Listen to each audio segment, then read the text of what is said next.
just a little bit caught in the middle, and I don't know why.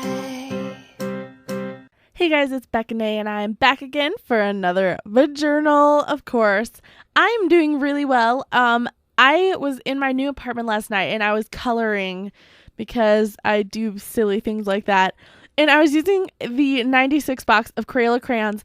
I noticed they have a lot of colors that are named after foods. And it just struck me as really, really strange because, well, like, I can understand the colors like cotton candy and macaroni and cheese because little kids who mostly use these crayons like those kind of foods. But who's going to use the poor little asparagus crayon? Or, like, what about eggplant? And so I used those crayons extra just because I felt bad for them, because no little kid wants to use an asparagus crayon.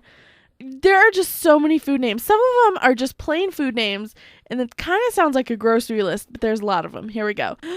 Apricot, Granny Smith apple, lemon yellow, maize, melon, olive green, cranberry, almond, chestnut, mulberry, pink sherbet, plum, salmon, sugar plum, red salsa, and brown sugar. So after those, we run into the crayons where Crayola decided to add random adjectives to the food to make it sound less appetizing. I don't know.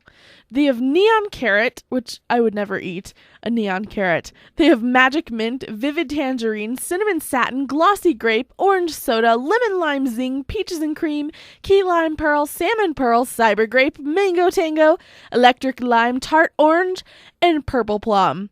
Now, I personally find those last two to be really silly color names. Like, do you think a tart orange is a different color from a non-tart orange? And what about purple plum? Are there any non-purple plums? Aren't they all purple? And on that note, Crayola also has a color called copper penny, which is so redundant because all pennies are made of copper. I think that's so silly. After you get past all these adjective-laden crayons, you go to the downright bizarre names. They have a crayon called Mixed Vegetables and another one called Shrimp Cocktail. Who wants to color with Shrimp Cocktail? And they even started like making up their own foods, such as Raspberry Berry and Jazzberry Jam. It's crazy. And the funniest part about the immense amounts of food crayons is that it doesn't say on the box anywhere, do not eat these crayons. It doesn't have that warning at all. As a matter of fact, the only warning that is on the box is that the crayons are made completely of non-toxic materials. Do you know what that translates into? It translates into an invitation for kids to nibble away at their crayons. It's kind of like, here kids, the asparagus tastes especially good when dipped in a nice hollandaise sauce. They don't even have any warnings. Do not eat. The funniest part about it is that at one point, Crayola came out with scent crayons, which were crayons that had like really realistic fragrances. They eventually had to change most of them because they got complaints from parents that the crayons smelled good enough to eat. I personally think that if you're making crayons that smell so good, the parents want to start munching on them for a midnight snack, you are in the wrong business. You should totally open a restaurant.